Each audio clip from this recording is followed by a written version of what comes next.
Duck.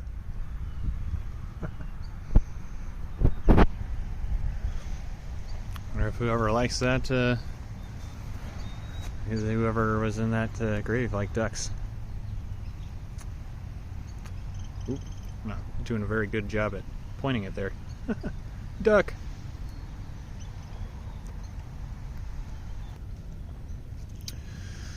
Okay, so, well, why are you picking up something right there? Must be the, yeah, for some reason my camera just keeps on trying to capture stuff. It's just grass. Howdy guys, I am back over here at the Morton Cemetery. Just felt like coming over here. It's kind of an interesting day. I was supposed to be going and digging at the Lamar dig site. I'll go check out his grave again. But I guess I'm just sort of grave spotting. But there is a duck here, so I'm just chilling. Oh. Okay. I'm just gonna walk by. Don't mind me. Yep, just stay there. Oh, never mind. Sorry, duck. I just was coming this way already. Alright. Now there was a sign that I had just read. It was very interesting. Actually, there's a couple signs over there, so maybe I'll go back over and read those signs. As you guys know, this cemetery is very historic, but you know what? I just totally got ADHD moment and sidetracked because there is a stone over here that I never really looked at.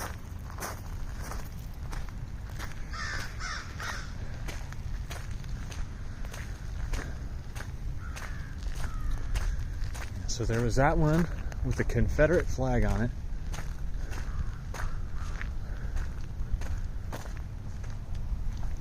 And that guy, I believe, was just like a historian. This one. Maybe I saw it before, but it's alright. I'll see it again.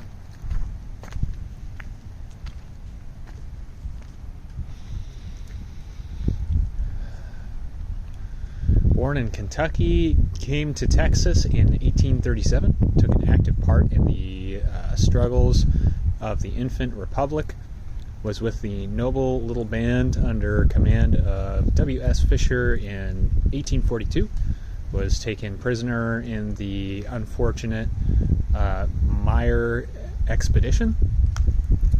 Might have to research that. Beautiful, beautiful stone here, though.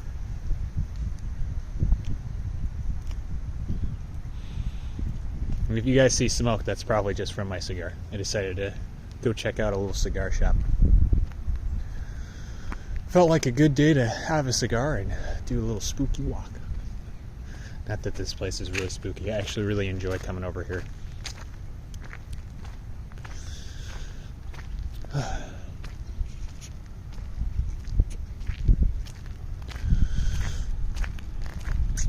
Learning about the history here has been very interesting. Unfortunately, I do not have a very good. My microphone is not quite working right. Hasn't been, so I probably need to go buy a new one. I'll probably invest into a better microphone and hopefully a better camera here soon as well. What I'd really like to do is a proper chest rig where I could actually do a third POV kind of a deal.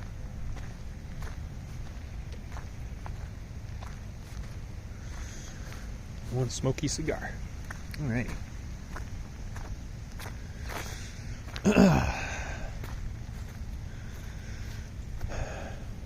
Man, I wish you could just pop up real quick and tell me exactly what we're digging up out there.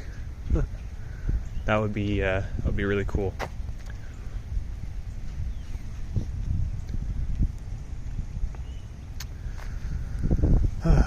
James Calder. Oh, rain's starting to come back here.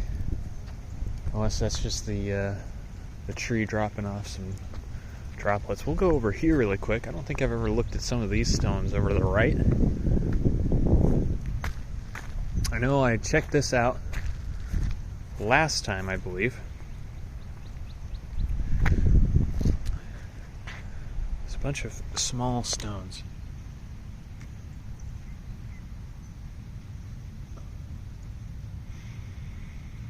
So that was a baby. Arthur A. There's quite a few little ones over here. Wow, that. So they must have had to do a new stone for that one. One of the first Anglo settlers in what is now Richmond, he took in the ailing stranger and Masonic brother and cared for him until his untimely death. He then erected Gillespie's monument from bricks and mortar with his own hands, perished in the Great Flood of 1833, and his remains never recovered. This monument erected by Morton Lodge. Interesting. I'm going to go off to the side real quick and tap my cigar in the road here. So we're not doing it on a grave. There we go. Oh, wow.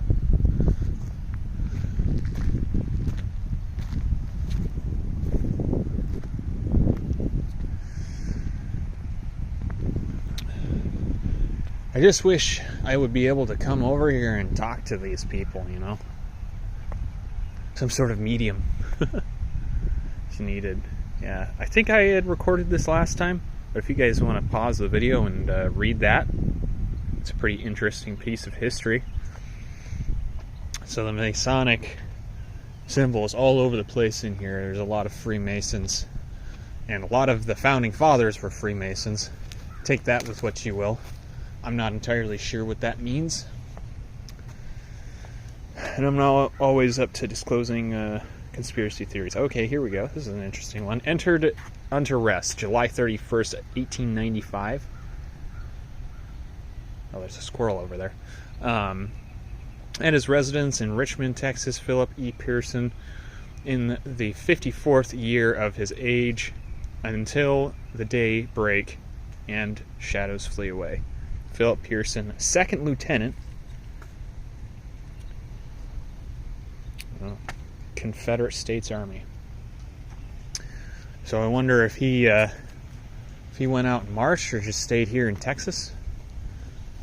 Use a big stone. And go ahead and respectfully walk around everything here. Oh boy.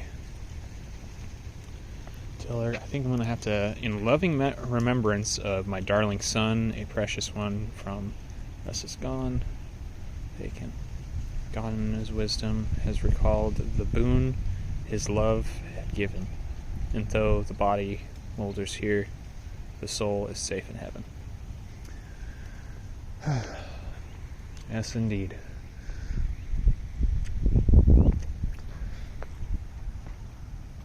I don't know how religious any of you guys are, but I'd like to think that I'm a man of God. Though I'm not perfect in many ways. Wow, those are a lot of... See, now that's the interesting thing about those headstones right there. So these, I bet you, probably are sunken in. Because over a period of time, they gradually sink down, especially in this environment. You know, it's the frequent rain and the soil being a lot more damp. Excuse me.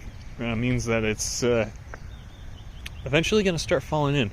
Pretty much all of these headstones, unless they have a really good foundation to them. Bogus's family. Wow, there's a lot of names on there. Wish there was a little piece of information about them.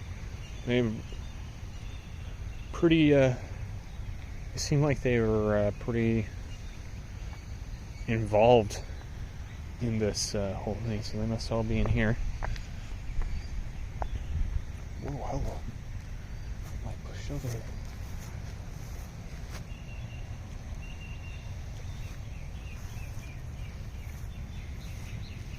Very interesting. John Newell. Okay. Oh, that looks like another Confederate state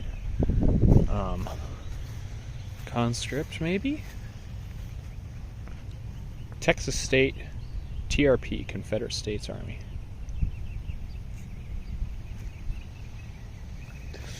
Something that's really interesting that I've been learning recently about the Civil War, a lot of these people, they weren't necessarily as involved with slavery as one might think.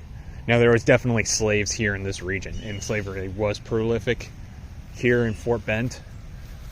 That being said, a lot of the people that fought in the Civil War were really just fighting because, you know, they had to go home to their respective states. I believe General Lee himself was really going home just because his state called him, and at that point in time, the states were still kind of more considered like countries in their own right, and really they are in their own right.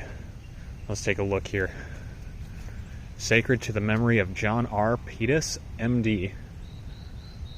Born in Virginia, September 12th, 1818. Died in Texas, 1870. And this was another. Oh, Texas Brigade. So 16th Brigade. Texas State TRP. So I wonder what the TRP stands for.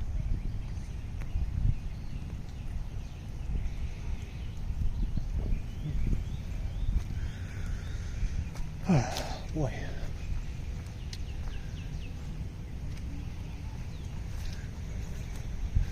Honestly, I just kind of enjoy going and seeing what history. Yeah, a lot of.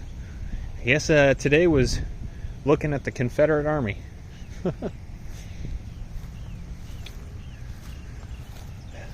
a lot of talk about Second Civil War happening here. I just wonder what the people buried here would say if they had an opportunity to say so. Don't do it. It's not worth it. I don't know. Okay, so Milwaukee. Or Mulcahy? Yeah, Mulcahy. I'm guessing that's how that's pronounced. I apologize if I didn't pronounce that quite right. And there's another stone. So that stone must have been the original one. Oh, hello. Rain's coming down on me now. We're trying to. Excuse me. I'm right next to it. Let's water over this way. See all Stewarts. So these are all Stewarts right over here.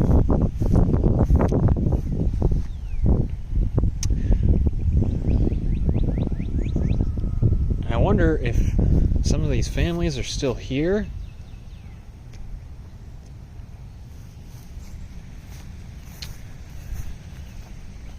Oh, that's interesting. I never even walked over here for that one. That's why it's good to go and revisit sometimes and see what all is there. You find new things. I typically don't come over here off to the side, but alrighty, here we go. Born Curley, Essex, England, died in Rosenberg. So wow, so this gentleman must have traveled here to Texas from England. Age 40 years. Wonder what happened there. So this one, okay, so this one's definitely got some historic value here. We'll go ahead and get a little bit closer there. I'm just going to try to stand off to the side.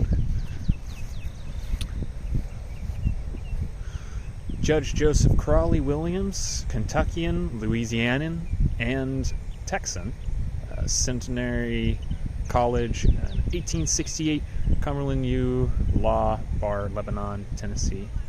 1861, Captain Whitfield's Texas Legion. In 1869, elected Chief Justice, County Judge for Fort Bend.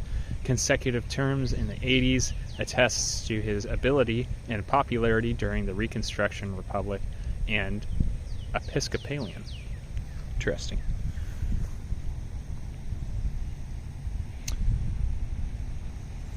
It's a beautiful, beautiful little grave setup right there. It's very interesting, too, because nowadays people don't necessarily want to be buried. They want to be cremated. Which, to be completely honest, I wouldn't mind being cremated either. Oh, there's another marker over there. Maybe we're just going to go around and read the markers.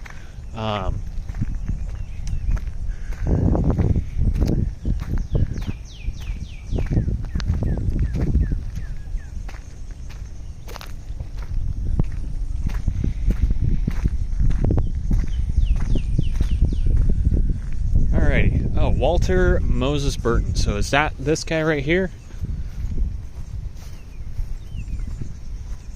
Yep, looks like these are the Burtons. Interesting. Alrighty, we'll go ahead and read a little history about them. Born a slave in North Carolina, Walter Moses Burton was brought to Texas about 1860. At the end of the Civil War, he purchased land from his former owner, Thomas B. Burton, from whom he had also learned to read and write. Walter Burton became a successful farmer in 1869, was elected sheriff of Fort Bend County. He was elected to Texas Senate in 1873 and served 4 terms representing Fort Bend, Wharton, Waller, and Austin counties. Retiring from the Senate in 1882, he returned to farming and remained active until local politics. Remained active in local politics until his death in 1990. Oh, this was posted in 1992. He lived till 1913. It's such an interesting thing to think about. Brought here as a slave, but eventually he made his way up in society. If that's not a success story, I don't know what is. From the bottom to the top. I know there was a interesting... Oh wow, okay, here we go. So this one's a bit different. So this one is U.S. Navy. In World War II. I wonder if he ever got to see the USS Texas out here. I have not gotten to see it personally myself. I do hope to go and see that soon.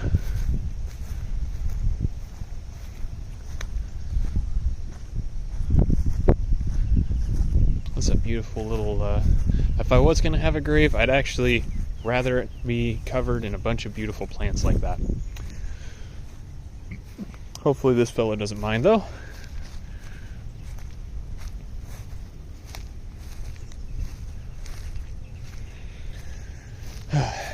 History is happening every day, and we just don't know until we've gotten old enough to realize that we're kind of a part of it.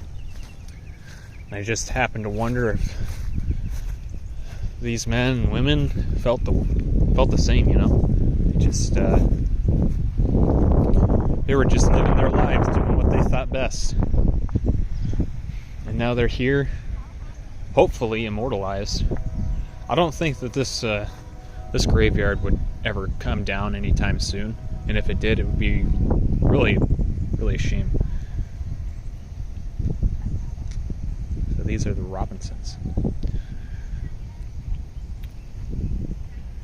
Meet the Robinsons. Robinsons, Pleasants. So these must have been a family that were brought together. There's a fallen stone over there, so I want to go ahead and take a look at that. So that was a Texas veteran, 1891.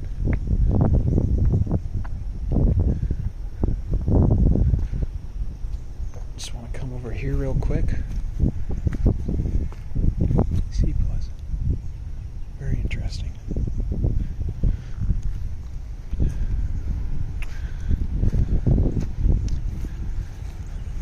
It's so weird to think that, you know, because it's where we have a lot of our dead buried, it's such a spooky place for a lot of people.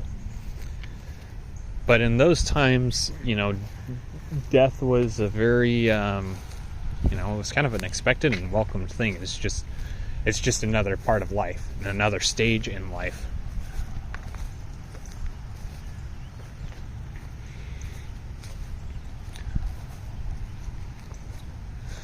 We'll go ahead and go around since I had already seen all of this over here. Maybe tap my cigar on the road here. Starting to get down to the bud. So I might be ending this video fairly soon here. Very interesting. There was one more placard that I wanted to go and read. But it is good to come and appreciate some of the history.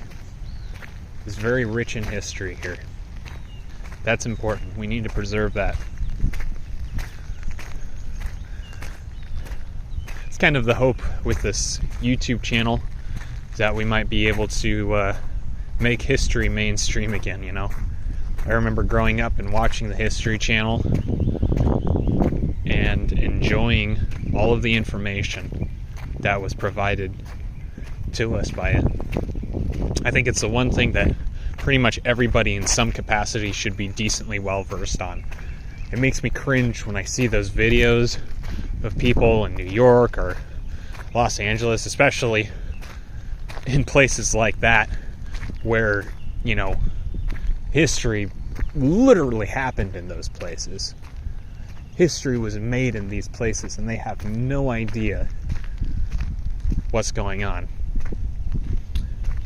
And it wasn't really until later in life that I started to grow an appreciation for history and what its value is. It's the context at which we live in today. I think, what's that quote say? It's history is the key, or the past is the key to the present that equips us for the future, or something along those lines. I totally butchered that, I'm sure. Oh wow, there's some bits of writing over here on the back of these stones. So go ahead and read them real quick. That one's a World War I veteran right there. Another Confederate State Army man right here. So, asleep in Jesus, blessed sleep, from which none ever wake to weans. I'm not sure if that's calm, undisturbed. I'm having trouble reading this one. My very light dyslexia is coming through there. That's why people don't read history. We're all dyslexic and don't know. A lot of birds hanging out on some stones today.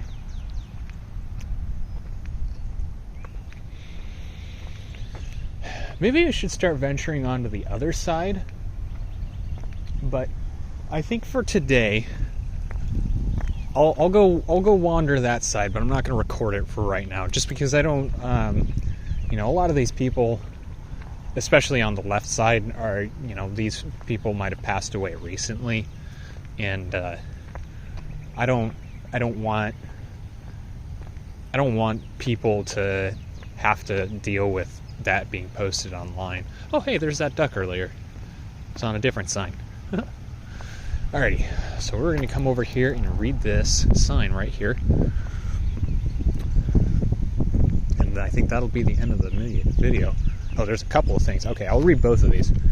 Morton Cemetery, burial place of illustrious pioneers, including 1838, 1841, Republic of Texas President Mirabel Lamar, and one of the state's first women settlers, Jane Long.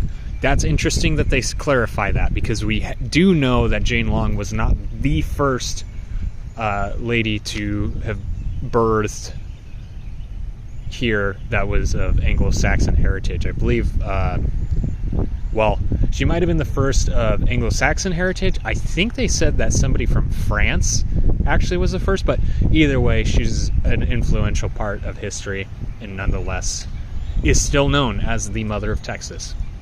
In labor, number 1 of Mexican land grant to William Morton, 1822 settler in advance party of Austin's old 300 colonists, founded 1825 when Morton buried Robert Gillespie, a brother Mason who had met with foul play. Later, he erected the handmade brick tomb, the first known Masonic landmark in Texas. And the 1833 Brazos flood, Morton himself met death, and his body was lost. His widow, Nancy, inherited labor number 1 and sold it to Handy and Lusk promoters of Richmond town site in 1854. The parcel of land encompassing the cemetery was acquired by Michael Decombs in the 1890s. Morton Lodge number 72 AF and A M gained possession of the Decombs Cemetery and operated as Richmond Masonic Cemetery until the early 1840s. It was then turned over to the newly formed Richmond Cemetery Association, which later was retitled Morton Cemetery Association, probably to have its name conform to Morton Cemetery, the name in use ever since the era of the lodge ownership. The cemetery has become a memorial to its founder. Yeah, absolutely. A founder which definitely had a big part to play in the history here. We'll go ahead and take a look at this flagpole. This flagpole is dedicated to the memory of all men and women buried in Morton Cemetery who have served the armed forces of our country from the War for Independence from Mexico to the present. It is because their gallant service and sacrifice that we enjoy freedom. May they rest in peace with God's blessing. Given by a loving family of George Raymond Hensley, Jr., 4/22/1941 and 4/26/2007. U.S. Air Force Strategic Air Command, supportive citizen of Richmond, Texas, and Fort Bend County. Wow. And we've got the colors flying. I gotta say, I do really enjoy the Texas flag. It's kind of, it's got a cool look to it. I think the word would be unabashedly American. That is for sure. But even unabashedly Texan. There's a lot of lore that comes with this place, and I think it also comes with its stereotypes. But I don't think that that's always a bad thing. You know, stereotypes are stereotypes for a reason, and sometimes they're accurate, sometimes they're inaccurate. And what I've been learning is the accuracies of some and the accuracy of others. Excuse me.